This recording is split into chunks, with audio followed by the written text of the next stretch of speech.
Bismillahirrahmanirrahim. Assalamualaikum warahmatullahi wabarakatuh. Innal hamdalillah nahmaduhu wa nasta'inuhu wa nastahdihi wa nastaghfiruh wa na'udzu billahi min shururi anfusina wa min sayyiati a'malina. May yahdihillahu fala mudilla lahu wa may yudlil fala hadiya lahu. Asyhadu an la ilaha illallah wa asyhadu anna Muhammadan 'abduhu wa rasuluh. Amma ba'd. Saya muliakan tuan pengerusi, tuan-tuan imam, Bilal, para asatizah, hadirin hadirat yang dirahmati Allah Subhanahu wa taala sekalian, apa khabar semua? Sihat ke? Sihat, alhamdulillah. Pertama-tama sekali marilah sama-sama kita mensyukuri nikmat Allah Subhanahu wa taala yang saban hari dikurniakan kepada kita. Tuan-tuan, hari ini dah masuk 14 Zulqa'dah. 14 Zulqa'dah. Jadi tak lama lagi sebulan kita raya haji lah. Jadi bulan Zulqa'dah ni pun kita jangan lupa, bulan Zulqa'dah juga merupakan satu bulan daripada bulan-bulan haram. Apa dia? Bulan-bulan haram. Bulan haram ada empat. Apa dia? Zulqa'dah, Zulhijjah, Muharram, Rajab. 4 Zulqa'dah. Jadi di dalam bulan Zulqa'dah juga kita digalakkan untuk memperbanyakkan lagi amal soleh, kerana pada bulan haram juga digandakan pahala. Dan dalam masa yang sama, orang yang melakukan dosa-dosa di dalam bulan haram juga digandakan dosanya. Bulan haram adalah bulan yang mulia di dalam Islam. Tuan-tuan yang dirahmati Allah Subhanahu wa taala, hari ini kita masuk di dalam bab bab ni minggu lepas kita dah belajar. Doaul karb, doa ketika mana seseorang itu sangat-sangat sedih, derita. Itu karb, doaul karb tajuk dia. Okey, ini doa sedih, doa ketika mana seseorang itu menderita. Tapi kita baru masuk satu sahaja doa. Doa daripada Abdullah bin Abbas, kita belajar itu, la ilaha illallahul azimul halim, la ilaha illallahu rabbul arshil azim, la ilaha illallahu rabbus samawat wa rabbul ard wa rabbul arshil karim. Jadi sama juga lafaznya, kesemuanya adalah mengucapkan tauhid Allah Subhanahu wa taala. Okay, kalau kita sempat kita akan simpulkan kenapa bentuk-bentuk doa ketika mana orang derita, ketika mana orang susah, bentuk dia macam ni. Kan? La ilaha illallah, kan, macam kita tengah marah tu, la ilaha illallah.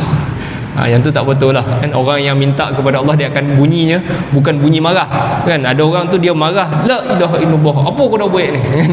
Yang tu tak betul lah. Jadi orang yang minta kepada Allah la ilaha illallah, macam tu dia punya gayo dia minta.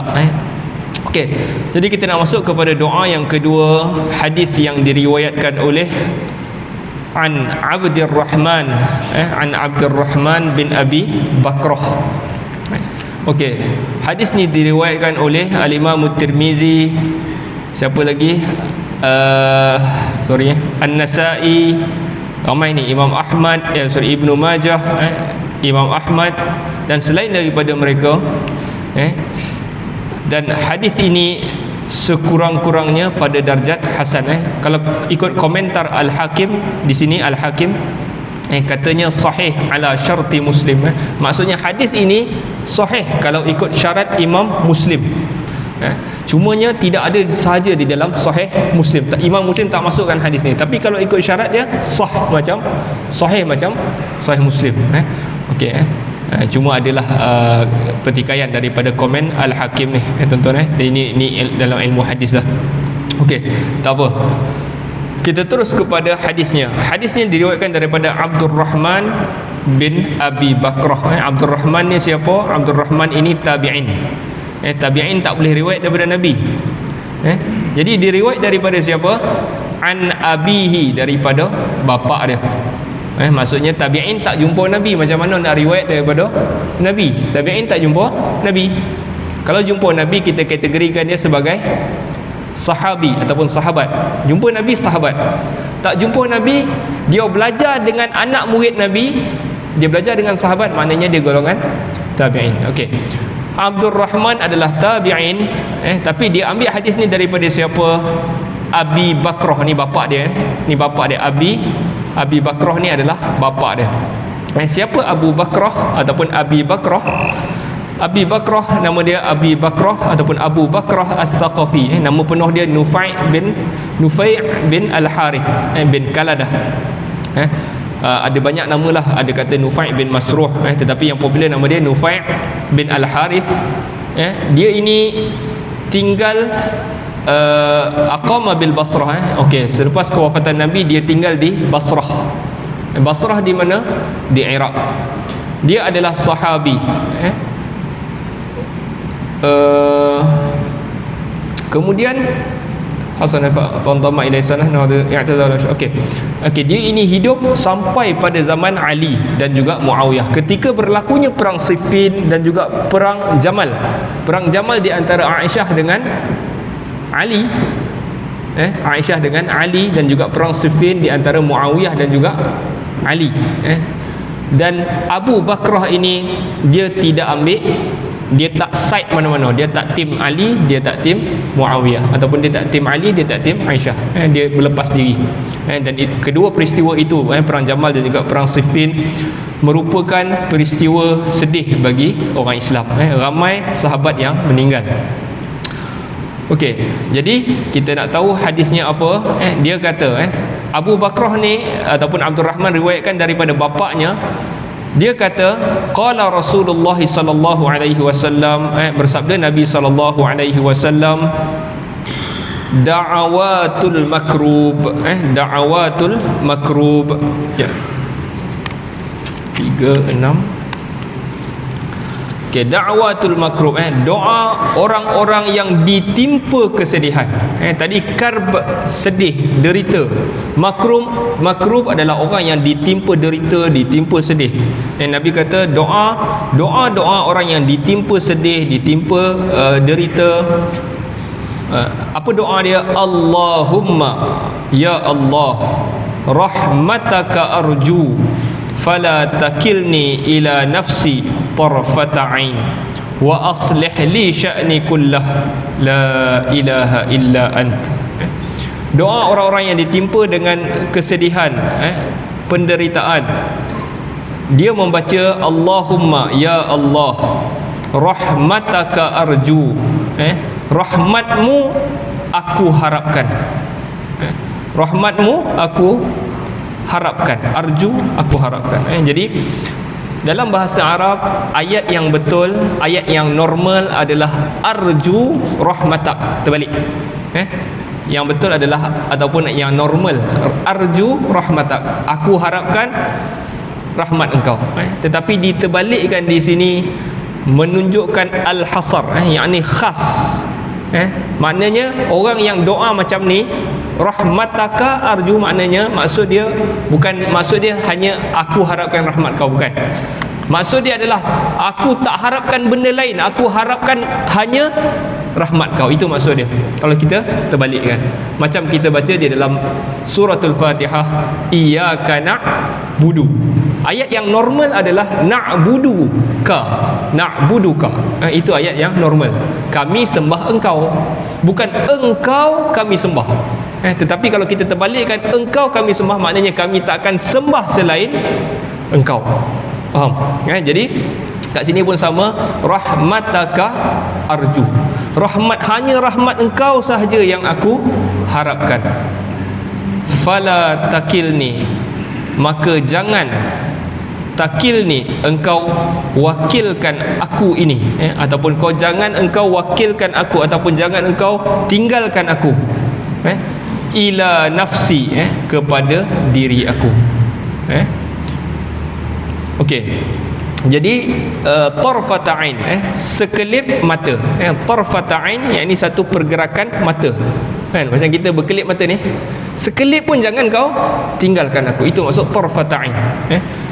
Jadi ini menunjukkan seorang hamba yang beriman, dia memang mengharapkan, ataupun dia memang menyerahkan bulat-bulat urusan dia kepada Allah Subhanahu Wa Taala. Di samping dia berusaha, setelah dia berusaha, dia serahkan semuanya kepada Allah. Jika berlaku apa-apa ataupun berlaku musibah selepas daripada itu, dia tidak akan kata melainkan apa yang Allah redha. Sebab dia tahu itu adalah ketentuan Allah. Jadi orang yang ditimpa musibah, Nabi ajar untuk baca qaddarallah wa ma syaa fa'al. Allah dah takdirkan dah apa yang dia mahu akan berlaku. Okey, jadi sama juga orang yang timpa musibah ini, dia doa kepada Allah, jangan engkau tinggalkan ataupun jangan engkau wakilkan kepada aku, diri aku ini tarfatain, walaupun sekelip mata. Wa aslih li sya'ni kullah, dan perbaikilah untuk aku ini urusan aku kullahu, semuanya. Semua urusan kita serahkan kepada Allah, yang kocik ke, yang besar ke. Sebab tu Nabi SAW, tuan-tuan, kita minta Allah baikkan kita, minta Allah uruskan urusan kita ini semua sekali. Sehingga kan kalau kita kata Nabi, idza hamma ahadukum, kalau seseorang kamu tu rasa macam nak buat ke tak nak buat ni, nak buat ke tak nak, kita pun fikir. Kalau kita rasa kita baru mula-mula, ni baru mula-mula, dia belum lagi confused di antara dua, nak pilih mana satu, belum lagi dipanggil khuyra ataupun ikhtara, belum lagi nak pilih. Ni baru macam nak buat ke tak nak buat. Nabi suruh kita buat apa? Istikharah. Salat istikharah, minta Allah SWT tunjuk. Nak menikah ke tidak ni? Nak menikah lagi satu ke tidak? Contoh. Okey, itu maksud wa aslih li sya'ni kullahu. Baikilah untuk aku urusan aku seluruhnya. Sebab apa? Kadang-kadang apabila kita rasa benda tu baik, sebenarnya kadang-kadang dia tak baik. Allah SWT bagi tahu dalam Al-Quran, wa asa an takrahu syai'an wa huwa khairul lakum wa asa an tuhibbu syai'an wa huwa syarrul lakum. Boleh jadi kau benci benda tu tetapi ia baik untuk engkau, dan boleh jadi kau suka benda tu tetapi ia buruk untuk engkau. Jadi kalau nak harap kita sendiri buat keputusan untuk diri kita, dia boleh merosakkan masa depan kita. Silap pilih sini, esok susah. Jadi jangan kita hanya berpandukan diri kita. Tak apa, saya pandai, biar saya decide, biar saya tentukan. Tak. Kita minta Allah Ta'ala perbaiki urusan kita. La ilaha illa anta, dan tidak ada ilah. Yang last kali ni, la ilaha illa anta, tidak ada ilah. Ilah maksud dia Tuhan yang berhak disembah. Tidak ada Tuhan yang berhak disembah illa anta, kecuali engkau. Okey, jadi itu adalah doaul makrub. Doaul makrub yang kedua, tuan-tuan. Yang kedua. Okey, kita masuk doaul makrub yang ketiga. Kita masuk yang ketiga terus, tuan-tuan. Kalau boleh hari ni kita habis. Okey, seterusnya doaul makrub yang ketiga daripada Sa'ad bin Abi Waqqas, tuan-tuan. Bila dengar nama sahabat ni, tuan-tuan, kita mesti, sepatutnya kita ini bertanya, siapa dah ni, kan? Sa'ad bin Abi Waqqas. Biasa dengar tak nama ni, tuan-tuan? Biasa dengar kan? Kenapa dia biasa dengar? Sebab dia antara salah seorang sahabat rapat Nabi SAW, dan dia adalah salah seorang yang Nabi janjikan syurga, ataupun dikenali sebagai al-mubasysyirina bil jannah. Ada 10 orang yang Nabi janjikan syurga. Maksudnya dalam hidup ni kita tak tahu kita masuk syurga ke neraka. Majoriti sahabat, sahabat ni, tuan-tuan, dia ada banyak peringkat lah. Yang mula-mula dengan Nabi awal-awal dulu, yang dah menang baru nak masuk Islam, yang tu peringkat yang bawah lah. Tapi jumlahnya puluhan ribu. Tetapi yang Nabi janjikan masuk syurga adalah 10 orang ni. Tetapi selain daripada 10 orang ni ada, cuma dia tak terkenal macam 10 orang ni. Sebab 10 orang ni Nabi sebut di dalam satu hadis. Nabi sebut Abu Bakrin fil jannah, Abu Bakar dalam syurga. Wa Umaru fil jannah, Umar dalam syurga. Utsmanu fil jannah, Utsman dalam syurga. wa Ali fil jannah, Ali dalam syurga, Talhah dalam syurga, Zubair dalam syurga, Abdul Rahman bin Auf dalam syurga, Sa'ad bin Abi Waqqas, ya, yang ni yang riwayatkan hadis ni dalam syurga, Sa'id bin Zaid dalam syurga, dan Abu Ubaidah Al-Jarrah di dalam syurga. Nabi sebut dalam satu hadis 10 nama ni. Ke semua 10 ini di dalam syurga. Selain daripada 10 orang ni, ada tak yang Nabi janjikan dalam syurga? Ada. Contohnya Khadijah. Khadijah isteri Nabi, Khadijah bintu Khuwailid, nama dia. Nabi sebut di dalam hadis yang lain bahawa dia juga di dalam syurga. Siapa lagi? Abdullah bin Salam. Abdullah bin Salam adalah seorang ahlul kitab. Ahlul kitab di kalangan orang-orang Yahudi. Dia bagi tahu kepada Nabi, wahai Nabi, Abdullah bin Salam ni orang Yahudi respect dia di Madinah. Maknanya orang tahu dia ni memang orang saleh, orang yang paling banyak ilmu. Bila Abdullah bin Salam masuk Islam, dia suruh Nabi test orang-orang Yahudi ni. Wahai Nabi, cuba kau tanya orang Yahudi ni tentang aku. Lalu orang Yahudi ni pun cakap, huwa salihuna, dia ni orang yang baik di kalangan kami, dia ni orang alim di kalangan kami. Lepas tu bila Nabi kata, Nabi panggil Abdullah bin Salam di hadapan orang Yahudi, masuk Abdullah bin Salam, wa aslam, dia telah masuk Islam. Lepas tu orang Yahudi depan-depan tu juga, tadi baru cakap dia ni baik, dia ni alim, dia ni paling teruk di kalangan kami, dia ni orang yang bodoh di kalangan kami. Depan tu juga dia boleh tukar. Tuan-tuan, Abdullah bin Salam. Okey, itu Abdullah bin Salam. Dan seorang lagi, Unkashah bin Muhsin. Unkashah ni terkenal di dalam hadis, apabila Nabi khutbah tentang orang-orang yang masuk di dalam syurga tanpa hisab, Unkashah ni bangkit tanya, ya Rasulullah, ud'uli an akuna minhum, doa untuk aku supaya aku jadi di kalangan orang-orang yang masuk syurga tanpa hisab ni. Nabi kata 70,000 orang masuk syurga tanpa hisab. Tuan-tuan, 70,000 tanpa hisap. Kita ni risau. Satu hari ni tak apa-apa kita buat kadang-kadang, tuan-tuan. Saya lah, tuan-tuan soleh. Tak apa-apa kita buat. Jadi kalau Allah cek satu-satu, kita risau apa benda kita buat hari ni. Hari ni, esok, ataupun kemarin, minggu lepas, bulan lepas, tak apa-apa. Kalau Allah cek satu-satu, mampu kita. Tetapi Nabi kata ada 70,000 di kalangan umat aku yang masuk syurga tanpa hisab. Unkashah bangkit, doakan aku jadi di kalangan mereka. Lalu Nabi kata, anta minhum, engkau di kalangan mereka. Jadi itu juga menunjukkan Nabi dah jamin ada orang-orang lain yang Nabi jamin masuk di dalam syurga. Cuma dia orang tak terkenal macam 10 orang ni tadi. Okey. Itu Sa'ad bin Abi Waqqas. Okey. Jadi kita nak tengok hadis yang diriwayatkan daripada Sa'ad bin Abi Waqqas radhiyallahu anhu. Hadis ni juga diriwayatkan Al-Imam Tirmizi, An-Nasa'i, Al-Hakim, Ahmad, Abu Ya'la dan selainnya. Kalau kita tengok komen di bawah ini, tuan-tuan, bila hadis ni dia selain daripada Bukhari dan Muslim, dia terdedah kepada banyak kritikan ulama. Boleh jadi hadis ni dhaif ni. Jadi tapi ulama buat kesimpulan setelah cek perawi dia semua, dia buat kesimpulan wa alaihi fa inna hadzal isnadun hasan. Mereka cek balik, rawi semua okey, semua siqah, semua saduq. Di last tu dia orang buat kesimpulan isnadu hasan, baik. Sanad ni okey. Itu maksud hasan semua tu, tuan-tuan. Okey, Sa'ad bin Abi Waqqas riwayatkan, dia kata qala Rasulullah sallallahu alaihi wasallam, bersabda Rasulullah sallallahu alaihi wasallam. Dah masuk sini ke? Okey. Da'watu Zinnun. Da'watu Zinnun. Okey, kita baca dulu dakwah. Ada dua perkataan di dalam bahasa Arab datang daripada perkataan yang sama, iaitu da'a. Da'a maksud dia panggil, jemput, da'a. Masdar bagi perkataan da'a ni ada dua, ada banyak, ada dua atau tiga. Salah satunya adalah doa.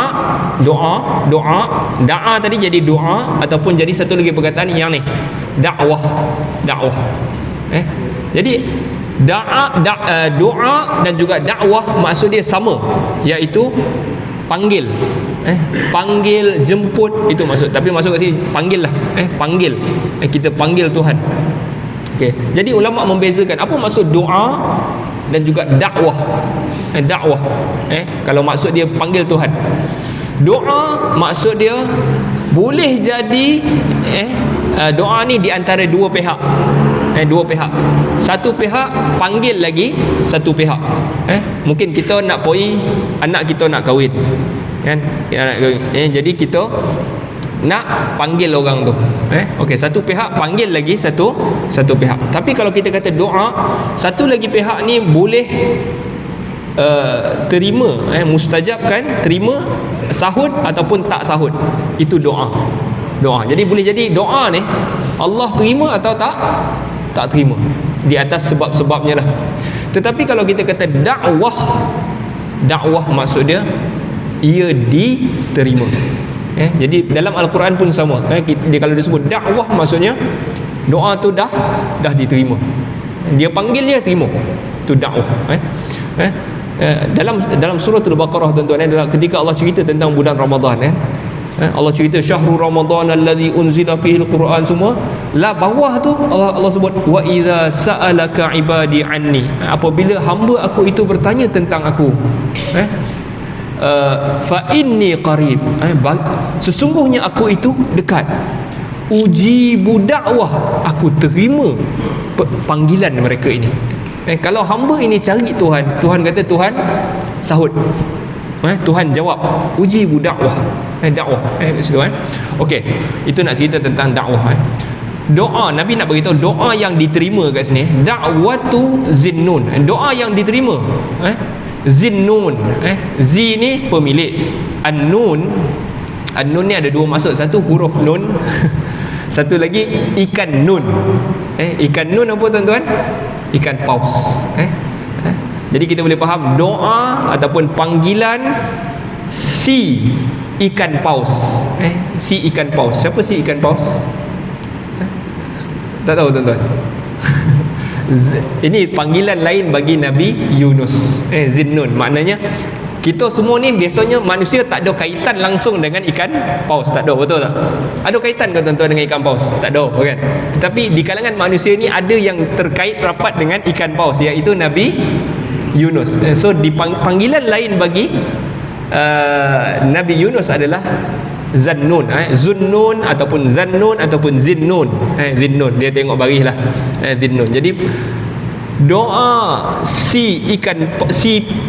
si pemilik, bukan pemilik lah, yang berkaitan, kita boleh faham yang berkaitan dengan ikan nun, si yang berkaitan dengan ikan nun, iaitu Nabi Yunus. Jadi sebelum tu siapa Nabi Yunus tuan-tuan? Salah seorang rasul, di kalangan rasul Allah. Ada berapa rasul Allah? 313 rasul. Yang kita tahu nama mereka ada 25. Yang tu 25. Rasul ramai. Tapi yang kita tahu, yang Al-Quran sebut ada 25 rasul. Baik. Di kalangannya adalah Nabi Yunus. Nabi Yunus adalah seorang nabi yang diutuskan oleh Allah Subhanahu wa taala sebelum daripada Nabi Muhammad lah, tentulah kan, sebab nabi last sekali. Diutuskan oleh Allah Subhanahu wa taala kepada satu kaum di Iraq. Iraq, belah utara Iraq. Nama kawasan tu Ninawa. Ninawa. Tahu, kalau tuan-tuan cari pun jumpa Ninawa, utara Iraq. Okey. Jadi kadang-kadang apabila Allah Ta'ala cerita di kalangan 300 rasul ni, Allah pilih Nabi Yunus untuk cerita dalam Al-Quran. Kenapa? Kadang-kadang sebab dia, situasi dia yang dia hadapi pada zaman dia tu sama dengan apa yang Nabi SAW hadapi pada zaman. Sebab tu kadang-kadang Allah Ta'ala pilih cerita Nabi ni, letak dekat dalam Al-Quran. Jadi apa yang samanya? Dikatakan sama kerana Nabi menghadapi, dan sebelum daripada tu Nabi, cerita-cerita Nabi ni kalau tuan-tuan tengok dalam Al-Quran, banyaknya adalah surah-surah Makkiyah. surah-surah Makkiyah, yakni sebelum Nabi berhijrah ke Madinah. Makkiyah maksud dia ketika mana Nabi ini sangat-sangat ditentang, sangat-sangat diancam, dimaki, dihina, kan, ketika tu. Lalu Allah ambil kisah-kisah para Nabi ni, Allah cerita dalam Al-Quran di dalam ayat Makkiyah supaya Nabi SAW rasa relax lah sikit kan. Kita kalau rumah kita seorang yang terbakar, kita rasa sedih. Tapi kalau rumah semua terbakar, satu kampung terbakar, kita kurang sikit sedih. Itu maksudnya. Jadi kalau bukan kita seorangnya, ada ramai lagi Nabi-Nabi yang kono. Jadi Allah ambil salah satu contohnya adalah daripada Nabi Yunus alaihissalam. Okey, Nabi Yunus alaihissalam ni tuan-tuan, Allah Ta'ala sebut di dalam Al-Quran, Allah bagi tahu kepada Nabi, wasbir li hukmi rabbik, dan sabarlah dengan arahan Tuhan engkau, wala takun ka sahibil hut, dan jangan engkau jadi seperti si ikan paus. Ikan paus tadi nun, yang kedua hut, nama hut. Okey, jangan jadi macam orang si ikan paus, iznada wa huwa makzum, ketika mana dia minta dalam keadaan dia sangat-sangat sedih, dia tahan sedih dia. Okey, jadi Allah Ta'ala bagi tahu ni kenapa Nabi SAW, Nabi Allah bagi tahu kepada Nabi, sabar, jangan lari daripada Mekah ni, jangan lari daripada Mekah ni, duduk sini sampaikan juga Islam. Jangan jadi seperti Nabi Yunus. Jadi apa yang berlaku kepada Nabi Yunus? Dia bukan lari, dia belah. Sebab dia kaum dia sama lah tu kan, lari ke belah ke sama lah. Kaum dia ni setelah berpuluh-puluh, mungkin beratus-ratus kali disampaikan, dia orang tolak Nabi Yunus, tak mau. Mungkin sama kisah dia dengan Nabi, dihina, dicerca. Nabi Yunus dah tak boleh, dan dia kata ini tak ada harapan, kaum ni dah tak ada harapan dah. Lalu dia belah, dia tinggalkan penduduk Ninawa, naik dalam satu bot, ni, lalu ketika mana dia belah tu, dia naik bot, Allah Ta'ala hantarkan awan yang gelap, Allah hantar gelap. Dan apabila kaum dia ni nampak awan yang gelap ni, kaum dia bertaubat. Jadi Allah terima taubat, dan Allah lambatkan azab mereka, lambatkan, umli lahum, inni umli lahum, aku tangguhkan dulu, tapi Nabi Yunus dah naik kapal dah. Lalu dia naik kapal, awan yang sama tadi bukan poi ke darat untuk hujankan dia orang ni, banjir, matikan dia orang ni, banjir tak. Dia poi ke laut, dia turun pada kapal Nabi Yunus ni tadi. Jadi apabila kapal yang kecil zaman tu kan, dapat ribut taufan yang dahsyat macam tu kan, orang dulu apa dia buat kan? Kalau ada orang, dia akan berhuyung hayang lah, kono ribut ni dia huyung hayang. Jadi apa teknik orang dulu nak selamatkan diri? Kalau terbalik, semua mati. Kalau terbalik, semua mati dengan arusnya yang tinggi kan. Jadi kalau terbalik, semua mati. Jadi apa nak buat? Pertama, dia orang buang barang-barang dalam kapal. Dalam kapal ni barang borek ni, sebab kalau borek dia akan terbalik kan. Jadi buang barang-barang dulu. Tak cukup, kita kena buang orang. Jadi macam mana nak buang? Takkan kau lah, tak boleh dah. Dia tak boleh. Dia undi. Dia undi. Dan teka siapa yang kena. Undi kali pertama kena dekat Nabi Yunus. Okey, lepas tu orang dalam kapal, okey tak payah, dia ni orang soleh, tak payah dia ni, kita undi sekali lagi.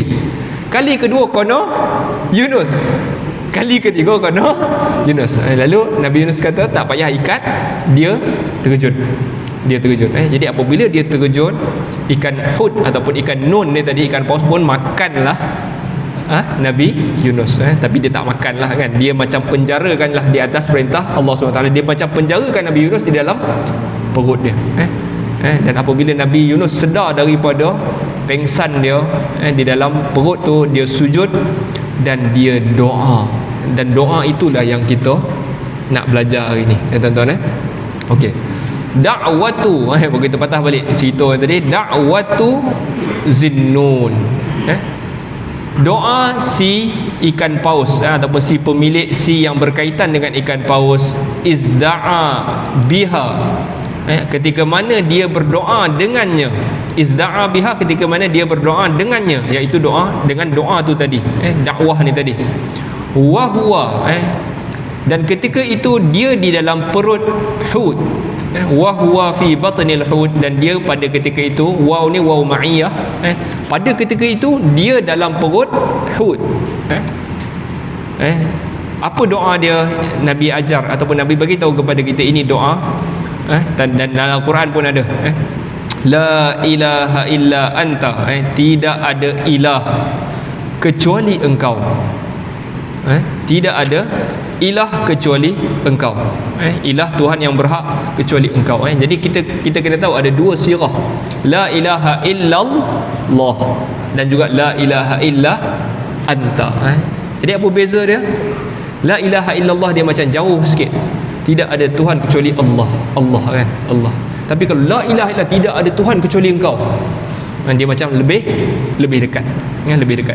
Tidak Tuhan kecuali engkau, kita macam direct bercakap dengan Tuhan. Subhanak, subhanak, perkataan seterusnya adalah subhanak. Subhanak pun ada, kalau kita tengok dalam Al-Quran macam mana Allah Ta'ala cerita subhanak. Kalau ada orang-orang kafir yang cakap tentang Allah yang tak layak untuk Allah, Allah akan tepis dakwan itu dengan perkataan subhanah, maha suci dia, ataupun betapa sempurnanya dia. Subhanah itu maksudnya betapa sempurnanya dia, tak mungkin dia. Contoh dalam surah Al-Baqarah, wa qalu ittakhadallahu walada, dan orang-orang Nasrani itu berkata Allah ada anak, kan, wa qalu ittakhadallahu walada, mereka kata Tuhan ada anak. Subhanah, Allah tepis, subhanah, maha suci dia. Okey. Jadi ini adalah perkataan untuk mengangkat Allah Ta'ala setelah kita buat satu kesalahan, seperti mana kisah Nabi Yunus ini, dan juga ataupun kesalahan seperti yang berlaku pada para malaikat. Malaikat ketika mana Allah kata aku nak ciptakan manusia di atas muka bumi, inni ja'ilun fil ardi khalifah, sesungguhnya aku nak jadikan manusia di bumi. Lalu malaikat apa jawab, apa respon para malaikat? Mereka kata eloklah tu. Malaikat bangkang Allah mula-mula. Malaikat tanya balik Allah, qalu ataj'alu fiha may yufsidu fiha wa yasfiku dima'a. Mereka berkata, adakah wahai Tuhan engkau nak jadikan mereka yang akan merosakkan bumi ni tadi, dan akan menumpahkan darah padanya? Lalu Allah Ta'ala ajarkan Adam ilmu, kemudian dia bawa kepada para malaikat. Di hadapan para malaikat, Allah tanya para malaikat, ambiuni bi asma, bagi tahu aku nama-nama benda ni. Yang ni Allah ajarkan ilmu. Ilmu ni tuan-tuan, kalau kita balik kepada ilmu apa jenis ilmu pun, dia akan balik kepada asma ataupun isim, kan? Ilmu ni apa sebenarnya adalah isim dia.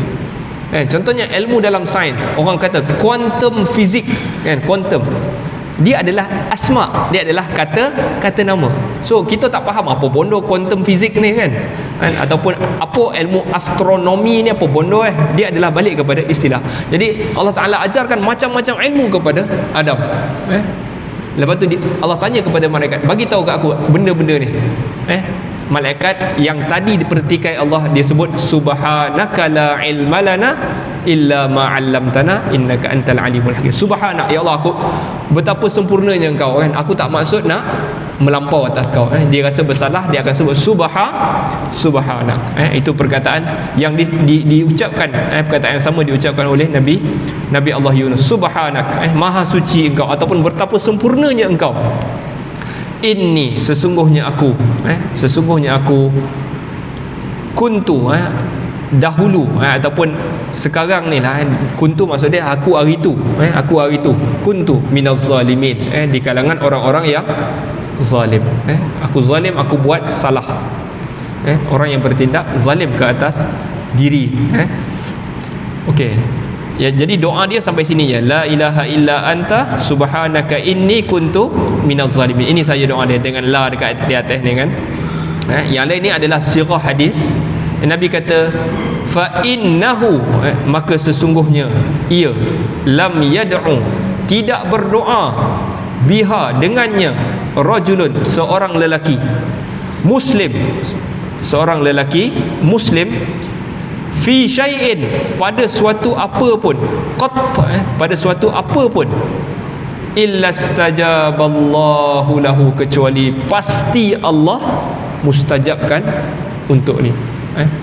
Tak ada orang yang berdoa dengan doa ini ketika mana dia susah, kecuali pasti lelaki muslim kecuali pasti Allah mustajabkan dia. Di dalam Al-Quran juga masuk tak tuan? 8:30 kan? Okey, tak apa. Kalau dah masuk kan angkat tangan begitu. Okey. Jadi di dalam Al-Quran juga Allah Ta'ala ceritakan doa yang sama tuan-tuan. Di dalam surah Al-Anbiya Allah Ta'ala sebut wa dhannun idh dhahaba mughadiban. Dan Zannun, si ikan paus tadi, nama yang sama, idh dhahaba mughadiban, ketika mana dia pergi dalam keadaan marah. Mughadiban maksud dia marah dengan kaum dia pun marah dengan dia, bergaduh lah maksudnya tak suka, memang tak suka. Tetapi sebagai seorang nabi, dia patutnya bertindak di atas perintah Allah Subhanahu Wa Taala. Tapi Nabi Yunus ini bukan sebab nak merendah, tak. Nabi Yunus, tidak ada sesiapa pun manusia lebih baik daripada Nabi Yunus. Kita kena tahu yang tu, kita kena jelas yang tu. Nabi dan Rasul ni tidak ada orang yang boleh potong dia, tak ada. Hatta kalau orang kata wali pun bawah daripada Nabi, tuan-tuan. Orang kata wali ni lagi power daripada Nabi, tak. Dia kata Nabi Khidir, dia kata Khidir bertemu dengan Musa. Tapi Khidir, kalau ikut cerita tu, Khidir merupakan juga Nabi, sebab dia dapat direct daripada Allah, itu panggil Nabi. Khidir juga Nabi. Jadi selain daripada Nabi, manusia macam kita tak ada yang lebih baik daripada Nabi dan juga Rasul. Okey tuan-tuan. Okey, jadi Nabi Allah Ta'ala beritahu izzahaba mughadiban fa zanna allan naqdiru alaihi. Dan ketika mana Yunus pergi tu, dia rasa Allah takkan ambil tindakan dekat dia. Sebab dia belah tanpa izin Allah. Nabi SAW, tuan-tuan, dia ada orang kata bila cerita tentang hijrah ke Madinah kan, bila ada orang baca hijrah Nabi ke Madinah, orang bukan Islam lah, dia kata Nabi ni penakut. Nabi ini penakut sebab tak boleh tahan duduk Mekah, lari pergi Madinah. Nabi pergi ke Madinah tu sebab Nabi nak lari ke sebab Allah suruh? Allah suruh. Sebab tu apabila Abu Bakar kata unta dah ready, Nabi kata nanti dulu, Allah tak bagi lagi perintah untuk pindah. Tapi Allah dah bagi clue dah. Sebab tu Nabi ready dengan suruh Abu Bakar beli unta semua. Allah dah bagi clue. Okey. Tetapi ketika mana Nabi Yunus nak cerita apa tadi? Jadi Nabi SAW dia pindah ke Madinah bukan sebab lari, sebab perintah Allah SWT. Nabi Yunus pergi tanpa izin daripada Allah SWT. Dia pergi dalam keadaan marah dan dia rasa Allah Ta'ala tak ambil tindakan atas dia. Lalu Allah beritahu fanada fis sulumat, lalu dia pun menyeru di dalam kegelapan, fis sulumat maksud dia gelap demi gelap. Al-Quran ni pun bila dia beritahu gelap tu, dia beritahu gelap ni ada 3 Nabi Yunus hadapi. Dalam perut ikan, dalam laut. Kita pun tak tahu dulu ni tuan-tuan. Ini bagi ijaz Al-Quran. Dulu orang tak tahu dalam laut tu gelap. Orang ingat nampak laut bila siang, orang tak, bila you masuk lebih 1 kilometer dia akan jadi gelap, tak nampak. Orang dulu tahu ke? Tak tahu. Jadi Al-Quran dulu dah bagi tahu dah. Laut tu gelap. Dalam perut ikan gelap, dalam laut gelap, dalam ketika itu waktu malam pula. Fanada fi zulumat pun gelap. Fanada, lalu dia pun berdoa, alla ilaha illa anta subhanaka inni kuntu minaz zalimin. Doa ini Al-Quran cerita benda yang sama. La ilaha illa ant subhanak, maha suci engkau, inni kuntu minaz zalimin. Lalu Allah sebut fastajabna lahu, lalu kami mustajabkan untuknya doanya. Wa najjaynahu minal gham, dan kami bebaskan dia daripada kesedihan. wa kadzalika nunjil mu'minin, dan demikian juga kami bebaskan orang-orang yang beriman. Tuan-tuan, jadi Allah Ta'ala seperti mana dia bebaskan Nabi Yunus, orang-orang yang beriman, Allah bebaskan juga. Dan Allah sebut tu, Allah nak sebut kami bebaskan orang yang beriman tu, Allah cerita tentang doa ini, apa yang Nabi Yunus doa. Jadi apabila apa sahaja yang kita hadapi dalam kesusahan, jangan kita lupa doa ini, tuan-tuan. La ilaha illa anta subhanaka inni kuntu minaz zalimin, kan? Kereta rusak tengah-tengah bulan, duit tak ada. No, la ilaha illa anta subhanaka inni kuntu minaz zalimin. Kadang-kadang ada musibah tapi dia ada duit, jadi dia tak rasa berat sangat. Tapi orang yang susah demi kesusahan jangan lupa doa ini, la ilaha illa anta subhanaka inni kuntu minaz zalimin. Wallahu ta'ala alam, tuan-tuan. Masuk dah, tuan-tuan. Gimana? Ada soalan, tuan-tuan? Kalau masuk satu lagi dia jadi subuh pula. Tak ada sampai subuh dah, kan? Okey, jadi saya berhenti dulu kot, tuan-tuan. Tak ada soalan? Okey. Wallahu ta'ala alam. Nasallallahu ta'ala yanfa'na bima sami'na wa ayyaj'alana hudatan muhtadin. Sallallahu ala sayyidina Muhammad wa ala alihi wa sahbihi wa sallam. Walhamdulillahi rabbil alamin.